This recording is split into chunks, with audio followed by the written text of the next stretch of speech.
Albert, we have another couple of chapters from the Twits today. So, can you remember what happened in the last couple of chapters? We met the Twits, we learned that Mr. Twit had a really big, horrible beard, and Mrs. Twit had grown uglier over the years because she had lots of ugly thoughts in her mind. So, they had also played some pranks on each other, hadn't they? Can you remember what those pranks were? So we had the glass eye, when Mrs. Twit put the glass eye into Mr. Twit's beer.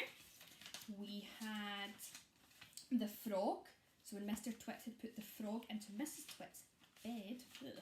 And the wormy spaghetti, so that's when Mrs. Twit had put worms through Mr. Twit's spaghetti. Ooh. Let's read on and see what other pranks I think they'll play on each other. So we have the funny walking stick. To pay Mrs. Twit back for the worms in her spaghetti, Mr. Twit thought up a really clever, nasty trick. One night, when the old woman was sleeping, he crept out of his bed and took her walking stick down the stairs to his work shed. There he stuck a tiny round pipe of wood, no thicker than a penny, onto the bottom of the stick. There he's there working hard. This made the stick longer, but the difference was so small. The next morning, Mrs. Twit didn't notice it. The following night, Mr. Twit stuck on another tiny piece of wood. Every night, he crept downstairs and added an extra bit of tiny thickness of wood to the end of the walking stick. He did it very neatly so that the extra bits looked like part of the walking stick. Gradually, but oh so gradually, Mrs. Twit's walking stick was getting longer and longer. Now, when something is growing very slowly, it is almost impossible to notice it happening. You yourself, for example, are actually growing taller every day that goes by, but you wouldn't think it, would you? It's happening so slowly that you can't even notice it from one week to the next. It was the same with Mrs. Twit's walking stick. It was all so slow and gradual that she didn't notice how long it was getting, even if it was halfway up to her shoulder. That stick's too long for you, Mr. Twit said one day. Why, so it is, Mrs. Twit said, looking at the stick.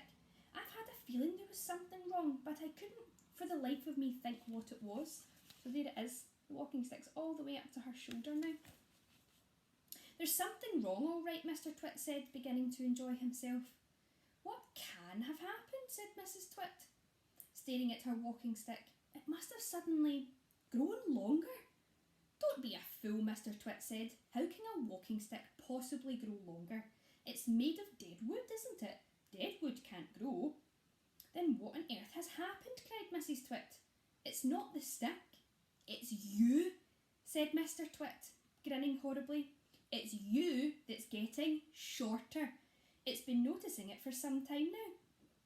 That's not true, cried Mrs. Twit. You're shrinking, woman, said Mr. Twit. It's not possible. Oh, yes, it jolly well is, said Mr. Twit. You're shrinking fast. You're shrinking dangerously fast. Why, you must have shrunk at least a foot in the last few days. Never, she cried. Of course you have. Take a look at your stick, you old goat, and see how you've shrunk in comparison. You've got the shrinks. That's what you've got. You've got the dreaded shrinks. Mrs. Twit began to feel tremble as she had to sit down. Mrs. Twit had the shrinks. As soon as Mrs. Twit sat down, Mr. Twit pointed at her and shouted, There you are! You're sitting in your old chair and you've shrunk so much your feet aren't even touching the ground. Mrs. Twit looked down at her feet and by golly, the man was right. Her feet were not touching the ground. There she is, sitting down. Mr. Twit, you see, had just been as clever with the chair as he'd been with the walking stick. Every night when he had gone down the stairs and stuck a little bit extra onto the stick, he had done the same to the four legs of Mrs. Twit's chair. Just look at you sitting there in your same old chair, he cried, and you've shrunk so much your feet are dangling in the air. Mrs. Twit went white with fear. You've got the shrinks, cried Mr. Twit, pointing his finger at like a pistol. You've got them badly. You've got the most terrible case of the shrinks I have ever seen. Mrs. Twit became so frightened she began to dribble. But Mr. Twit, still remembering the worms in his spaghetti, didn't feel sorry for her at all. I suppose you know what happens when you get the shrinks, he said. What? Gasped Mrs. Twit. What happens? Well, your head shrinks into your neck, and your neck shrinks into your body, and your body shrinks into your legs, and your legs shrink into your feet, and in the end there's nothing left except a pair of shoes and a bundle of old clothes. I can't bear it, cried Mrs. Twit. It's a terrible disease, Mr. Twit said, the worst in the world. How long have I got, cried Mrs. Twit. How long before I finish up as a bundle of old clothes and a pair of shoes? Mr. Twit put on his very solemn face. At the rate you're going, he said, shaking his head, I'd say 10 or 11 days. But isn't there anything we can do, cried Mrs. Twit. There's only one cure for the shrinks, cried Mr. Twit. Tell me, she cried. Oh, tell me quickly. Well, we'll have to hurry, said Mr. Twit. I'm ready. I'll hurry. I'll do anything at all, cried Mrs. Twit. You won't last long if you don't, Mr. Twit said, giving her a grisly grin. What must I do, cried Mr. Twit. You've got to be stretched, he said. Mrs. Twit gets stretching. Mr. Twit led Mrs. Twit outdoors and they had everything ready for the great stretching. He had 100 balloons and a lot of strings. He had a gas cylinder for filling the balloons. He had fixed an iron ring to the ground. Stand here, he said, pointing to the iron ring. Then he tied Mrs. Twit's ankle to the iron ring. When that was done, he began filling the balloons with gas. Each balloon was on a long string, and when it was filled up with gas, he pulled on the string, pulling up and up. Mr. Twit tied the ends of the string to the top half of Mrs. Twit's body. Some he tied round her neck, some under her arms, some to her wrists, and even to her hair.